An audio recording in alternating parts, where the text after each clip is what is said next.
নিত্যপণ্যের অসহনীয় দামে নাভিশ্বাস অবস্থা ক্রেতাদের। রাজধানী বাজারে বেশিরভাগ সবজি প্রতি কেজি বিক্রি হচ্ছে ৭০ থেকে ৮০ টাকা। বৃষ্টি ও সরবরাহ সংকটের অজুহাতে নাগালের বাইরে মাছের দামও। ছুটির দিনেও ১ কেজির ইলিশ কিনতে গুনতে হচ্ছে ২,০০০ টাকারও বেশি। এদিকে এখনও চড়া চালের দাম। রিপোর্ট করছেন আদ্দিন সজীব। ঢাকার বাজারটা সবজিতে ভরপুর হলেও দামের ভারে দিশেহারা ক্রেতারা। ছুটির দিনে করলা বরবটির কেজি ৮০ টাকা, ঢেঁড়স কাঁকরোল সহ বেশিরভাগ সবজির কেজি ৭০ টাকা। টমেটো সিম কিনতে হচ্ছে ১০০ টাকা বা তারও বেশি দামে।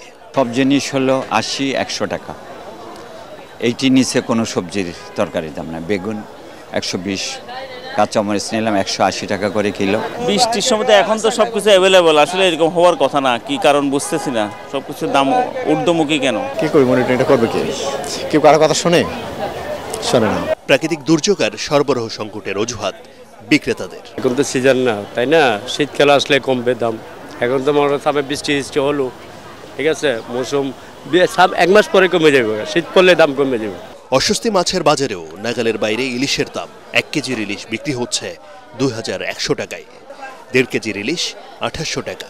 এত দাম, কিন্তু নদীতে তো ধরা কম পড়তেছে, এই জন্য না সে দাম বেশি। চড়া চালের দামও, কিন্তু কেন তার ব্যাখ্যা দিচ্ছেন এই বিক্রেতারা।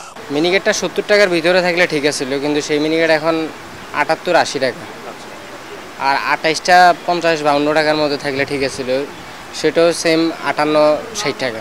এটা সরকার তদন্ত করে বের করুক, বের করার পরে তারা কত করে কিনছে তাদের মেমো দেখুক, দেখার পরে সিদ্ধান্ত নেক যে আপনি এত কিনছেন, এত বিক্রি করেন। এখন দানের দাম বেশি, আপনি তো এখন কিনেন না, আপনি সিজনে কিনে রাখছেন, তাহলে এগুলো গোডাউন করে রেখে দেশের কারণ ক্ষতিটা করলেন। তবে সপ্তাহের ব্যবধানে মুরগি ও ডিমের দামে তেমন একটা হেরফের নেই। আদ্দিন সজীব, ATN বাংলা, ঢাকা।